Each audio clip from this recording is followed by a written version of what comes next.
Ya, sebelumnya Assalamualaikum warahmatullahi wabarakatuh. Perkenalkan kami dari kelompok 7 membawa materi tentang sosial budaya yaitu pungutan liar di matkul pembentukan karakter. Oke. Sebelumnya, perkenalkan anggota kelompok kami yaitu saya Revalsa Purwashandra. Dan saya Surya Bintang Agus Putra. Saya Arif Stan Pramudia. Saya Adi Kusumo. Saya Jovanov Alvin Bertram. Saya Andi. Oke, dari sini kita langsung saja masuk ke materinya. Yang pertama, apa itu pungutan liar atau pungli? Pungutan liar atau pungli sendiri adalah tindakan pengambilan uang secara tidak sah oleh pihak yang berwenang atau individu yang memanfaatkan posisinya. Pungutan liar biasanya sering terjadi di layanan publik. Nah, selanjutnya, apakah pungutan liar termasuk korupsi? Jawabannya ya. Pungutan liar atau pungli termasuk dalam korupsi. Karena pungli memanfaatkan jabatan atau kekuasaan untuk keuntungan pribadi. Tindakan ini dikategorikan sebagai salah satu bentuk penyalahgunaan wewenang yang merupakan bagian dari korupsi. Selanjutnya dibacakan oleh Surya Bintang. Oke, terima kasih.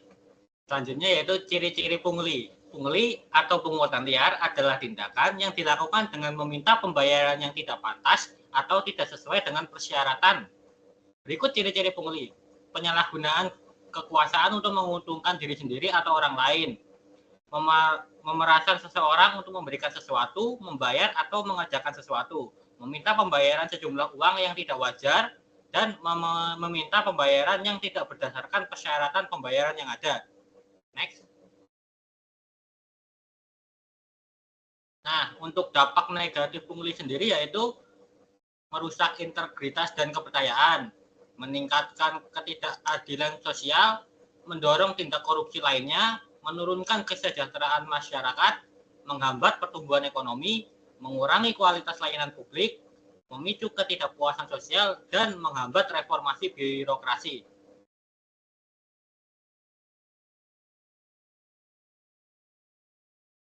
Selanjutnya ada faktor penyebab pungli. Pungli atau pungutan liar dapat terjadi karena berbagai faktor. Di antaranya, yang pertama, penyalahgunaan wewenang. Jabatan yang dimiliki dapat mendorong seseorang untuk melakukan pungli. Yang kedua, faktor dari ekonomi.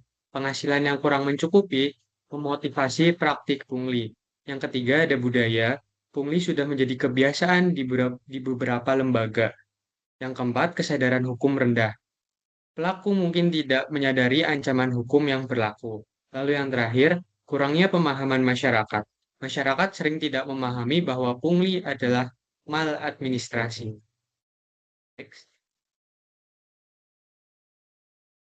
Contoh kasus pungli di Indonesia, yaitu pungli di area minimarket umum.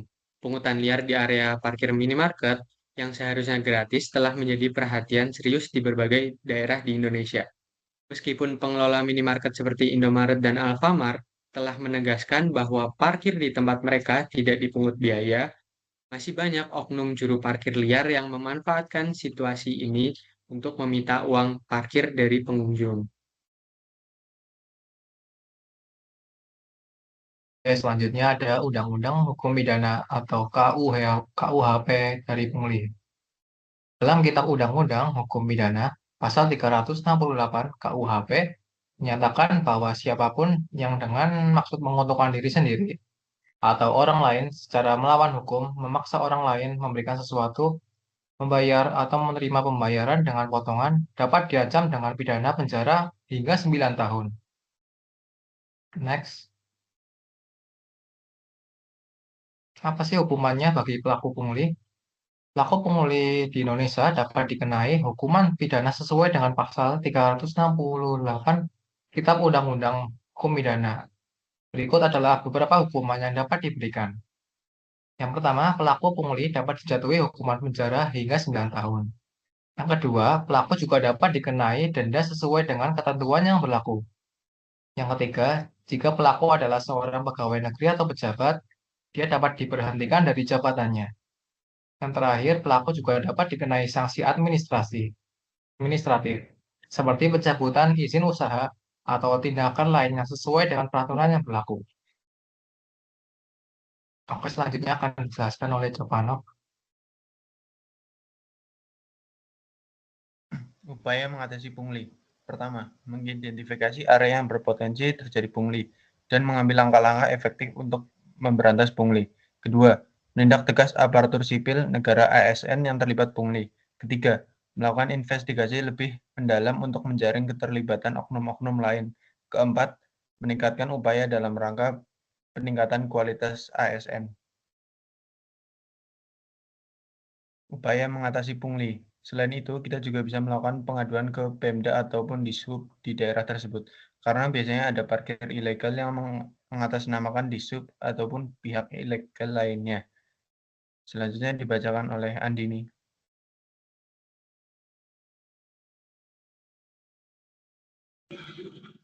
Peran masyarakat dalam mengatasi pungli. Peran dalam mengatasi pungli dengan memberikan informasi, pengaduan, dan pelaporan. Partisipasi masyarakat dalam pemberantasan pungli sangat penting dan dipercaya dapat menentukan keberhasilannya. Selain itu, masyarakat juga dapat berperan dalam mengatasi pungli dengan membangun kesadaran hukum sejak dini, khususnya di dalam keluarga, lalu menanamkan kejujuran dan integritas yang tinggi, lalu memahami aturan dengan jelas. Dapat terjadi karena berbagai faktor, di antaranya ketidakjelasan prosedur layanan, penyalahgunaan wewenang, keterbatasan informasi layanan, kurangnya integritas pelaksana layanan. Kesimpulannya yaitu pungutan liar merupakan tindakan yang tidak hanya merugikan masyarakat secara finansial, tetapi juga berdampak negatif pada sistem pelayanan publik dan kepercayaan terhadap pemerintah. Praktik pungli sering terjadi di berbagai sektor, termasuk di tempat parkir minimarket yang seharusnya gratis. Hal ini mencerminkan lemahnya pengawasan dan masih maraknya budaya korupsi di masyarakat. Pada akhirnya, pemberantasan pungli bukan hanya soal menegakkan hukum, tetapi juga membangun budaya integritas dan kejujuran di kalangan masyarakat. Dengan komitmen yang kuat dari semua pihak, Indonesia dapat mencapai layanan publik yang lebih transparan dan bebas dari pungli.